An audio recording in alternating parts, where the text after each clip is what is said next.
You were created to live by design and not by default. God created you with a purpose in mind.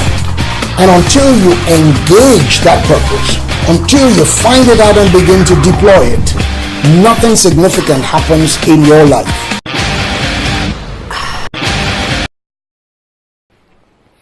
Today I want to begin a series on what I have called the 10-star life. Many of you watching me would know that hotels all over the world are rated by the stars. Either it's, starting from 1-star, 2-star, 3-star, 4-star, 5-star hotels. And you have at least one 7-star hotel in the world. And so when we go to hotels, we rate those hotels by the level of comfort. But do you know that your life can actually appreciate better than 7 stars? I'm going to be sharing over a period of time with you 10 strong principles, each of which I have called a star, that actually constitute the 10-star life. Success is not accidental. It has footprints. When we talk about living intentionally, what we're looking at is about helping you to design the roadmap of your life. Recognizing the fact that your life is not an accident. Your life is, you are here by a divine design. God wanted you here, and that's why you are here. You were not created just to occupy space. So how can you live that life and make it very meaningful? Success, as I said, is predicated on some principles that are just, you just cannot violate them and expect to go scot-free. Now, the very first star in our study of the 10-star life would be what I have called meaning. Meaning. And by meaning, I'm talking about a reason to live for and a vision to live by. A reason to live for and a vision to live by. That is the coding, as it were, the encoding of the why of your life. Everything in creation has a purpose. When God created everything in Genesis chapter 1, He accorded purpose to everyone. That is the why of the existence of that particular thing. When He created the sun, He said it was going to be the lights that will rule the day.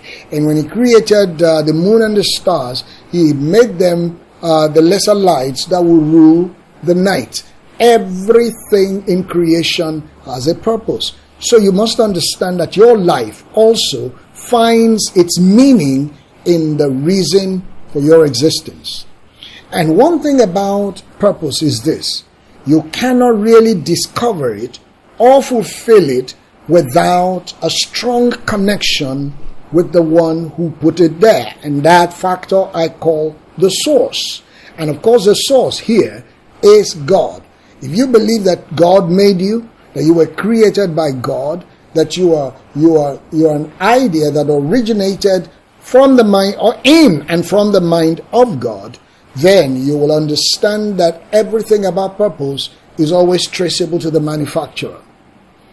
When you buy a camera or any appliance, a computer, there's always a reason for it. A phone, any gadget whatsoever has something that links it to its manufacturer. That's why it comes with a manufacturer's manual.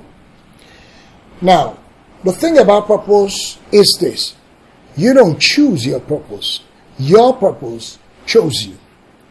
An elephant never chose to be big. I'm sure that probably if anybody asks the opinion of an elephant on what its size should be, it probably would not have wanted to be as embarrassingly big as it sometimes gets. So, the size of the elephant chose the elephant. A lion doesn't choose that it is going to roar. Roaring chose the lion.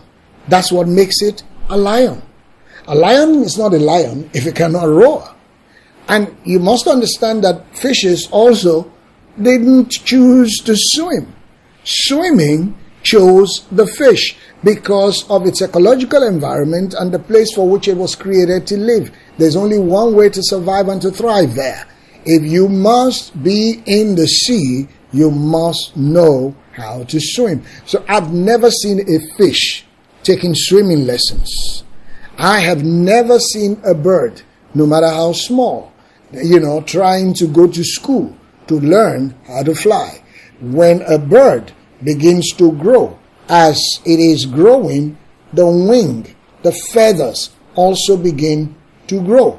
And as they grow, a time and a moment comes in the life of that bird. A time and a moment when it knows that it is time to take off and fly.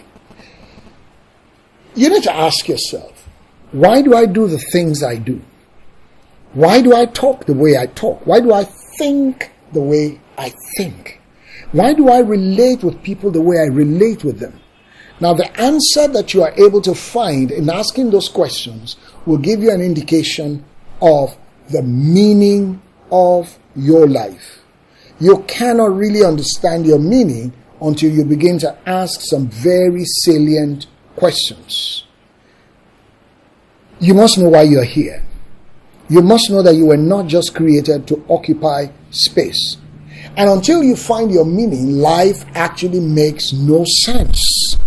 You can do all the activities in this world. Solomon, the wonderful wise man that we know was the wisest man that ever lived in his time, the Bible tells us he tried wine, he tried women. He had, at a point, the records show that he had 1,000 of them, 300 of them being his wives, and 700 of them being his concubines. Don't ask me how he was able to manage that.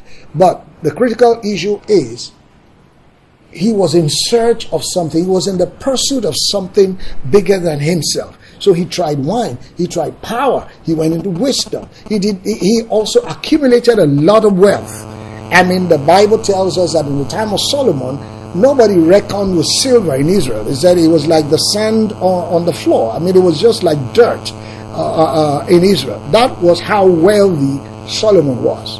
And yet, at the end of it all, in the midst of it all, rather, he said, all of this is vanity.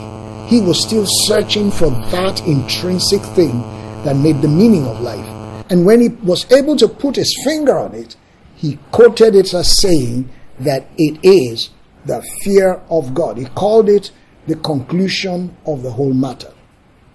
Your life is an endowment from God to a generation. It's an investment of your Maker to planet Earth. It is valuable, and you have to put that value on it. It defines your task, or what I call your dispensation. Paul the Apostle said there's a dispensation of the gospel committed to me for you. Everybody comes into this world to play a part. You cannot be the entire, you cannot be the star actor, you cannot be the director, you cannot be the other players. Everything comes into a concert, and there's a part for you to play. You are part of this big orchestra called the universe. So your dispensation, or what you call your assignment. And then there is an understanding of the fact that your life is also a test from God.